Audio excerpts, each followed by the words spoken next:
Vamos mergulhar numa história que começa com uma reviravolta daquelas, sabe? Uma que muda completamente o tabuleiro da geopolítica mundial. É uma história que envolve poder, recursos que valem trilhões e, claro, o futuro do dinheiro. Anota aí essa data e essa hora. 4h21 da manhã é madrugada. E uma mensagem tá prestes a sacudir a América Latina de um jeito que ninguém esperava. E pronto, tá aí. O evento chocante que é o ponto de partida para toda a nossa análise de hoje.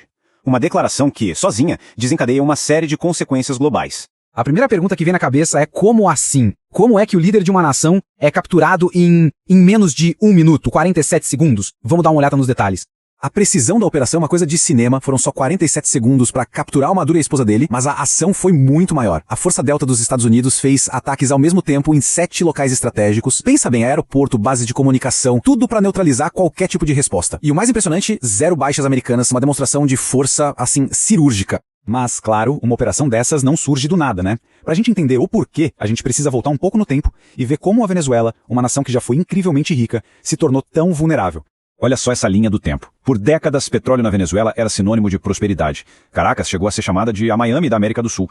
Só que essa dependência total, essa aposta única no petróleo, criou uma fragilidade. Uma fragilidade que mais tarde ia ser exposta do jeito mais brutal possível. E essa imagem aqui, nossa, ela escancara a mudança. De um lado, à esquerda, a era de prosperidade, com investimento estrangeiro, empresas funcionando. Do outro, à direita, a era Chávez/Maduro. Nacionalização, expropriação, grandes empresas internacionais tiveram seus bens confiscados e o resultado foi a ruína. A capacidade produtiva do país foi simplesmente destruída. Em 2013, quando o Maduro assume, a inflação já era um problema. 40% ao ano é bem alto, mas acredite, ainda não era o caos total. A situação ainda parecia administrável. Só que aí, 4 anos depois, a coisa vira uma espiral para baixo. Com a queda brutal no preço do petróleo, o governo fez o que governos desesperados fazem. Começou a imprimir dinheiro sem parar. E a inflação explodiu para mais de 1000%. E aqui a economia simplesmente implodiu. Quase 10 milhões por cento. É um número que a gente nem consegue processar direito. O dinheiro perdia valor em questão de horas. Era preciso levar uma mochila de notas para comprar um pão. A economia venezuelana virou pó. Literalmente. Ok, a justificativa oficial para a captura do Maduro foi o envolvimento dele com o narcotráfico. Mas como quase sempre acontece na geopolítica, a história que está por trás da manchete é muito, mas muito mais complexa. E o ponto crucial é este aqui. Enquanto a narrativa que a gente ouvia era sobre drogas e a restauração da democracia, existiam interesses estratégicos gigantescos em jogo. Interesses que valem trilhões de dólares. E essa tabela aqui, pessoal, ela quantifica o que realmente estava em jogo. A gente está falando de 17 trilhões de dólares em petróleo. Isso é 1/5 de todas as reservas do mundo. 1,5 trilhão em ouro e mais de 200 bilhões em terras raras, que são aqueles minerais essenciais para toda a tecnologia moderna, de chips de inteligência artificial até sistemas de mísseis. E claro, essa disputa por recursos tem um impacto direto nos mercados globais.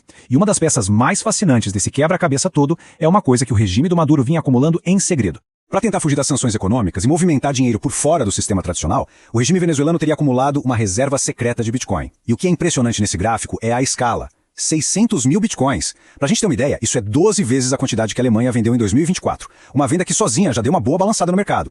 Então, o que acontece com esse tesouro agora? Basicamente existem 3 cenários. O mais provável é o congelamento ou a incorporação como reserva estratégica. Nos 2 casos, 600 mil bitcoins seriam tirados de circulação, o que diminui a oferta no mercado e, potencialmente, joga o preço para cima.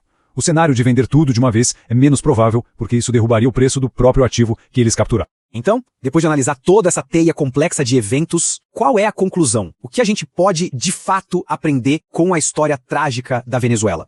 As lições são muito claras e bem diretas. Primeiro, política importa, e muito. Decisões ruins podem apagar décadas de prosperidade num piscar de olhos. Segundo, diversificar não é luxo, é necessidade. E terceiro, em tempos de incerteza, ativos que não podem ser impressos sem controle, como o Bitcoin, ganham uma importância fundamental. E a gente termina com essa reflexão. Se a riqueza que veio do recurso mais valioso do século XX não foi o suficiente para proteger uma nação inteira, isso obriga a gente a questionar as bases da nossa própria segurança financeira.